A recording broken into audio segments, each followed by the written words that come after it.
15 सितंबर 2025 धन्य कुंवारी मरियम के दुखों का पर्व। पहला पाठ इब्रानियों के नाम पत्र, अध्याय 5, पद संख्याएं 7 से 9। मसीह ने इस पृथ्वी पर रहते समय पुकार पुकार कर और आंसू बहाकर ईश्वर से, जो उन्हें मृत्यु से बचा सकता था, प्रार्थना और अनुनय विनय की। श्रद्धालुता के कारण उनकी प्रार्थना सुनी गई। ईश्वर का पुत्र होने पर भी उन्होंने दुख सहकर आज्ञा पालन सीख लिया। वह पूर्ण रूप से सिद्ध बनकर उन सबों के लिए अनंत मुक्ति का स्रोत बन गए जो उनकी आज्ञाओं का पालन करते हैं। प्रभु की वाणी। संत योहन के अनुसार पवित्र सुसमाचार, अध्याय 19, पद संख्याएं 25 से 27।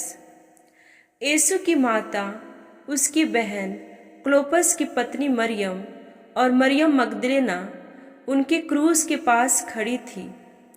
यीशु ने अपनी माता को और उनके पास अपने उस शिष्य को, जिसे वह प्यार करते थे, देखा।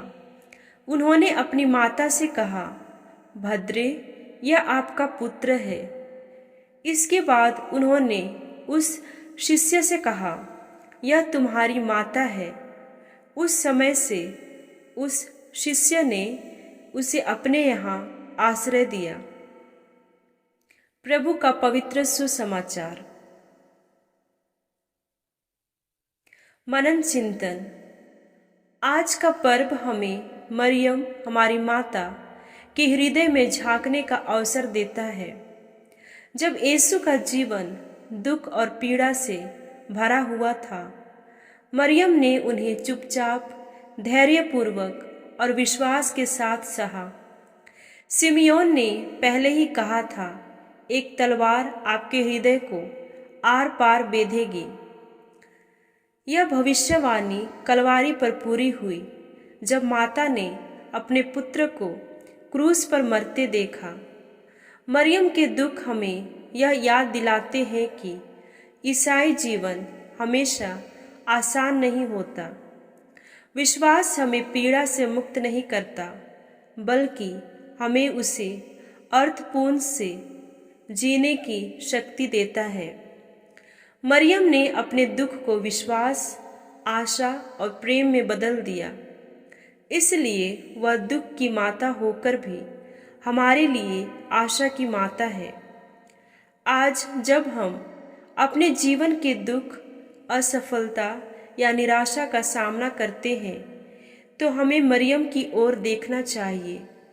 वह हमें सिखाती है कि दुख व्यर्थ नहीं होता, बल्कि मुक्ति का साधन बन जाता है, यदि हम उसे प्रभु के हाथों में अर्पित करें।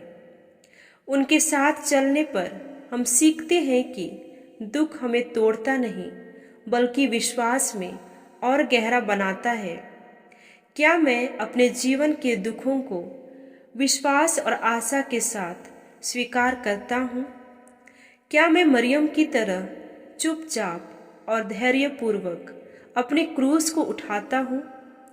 क्या मैं दूसरों के दुख में उनके साथ खड़ा होकर उन्हें सहारा देता हूँ?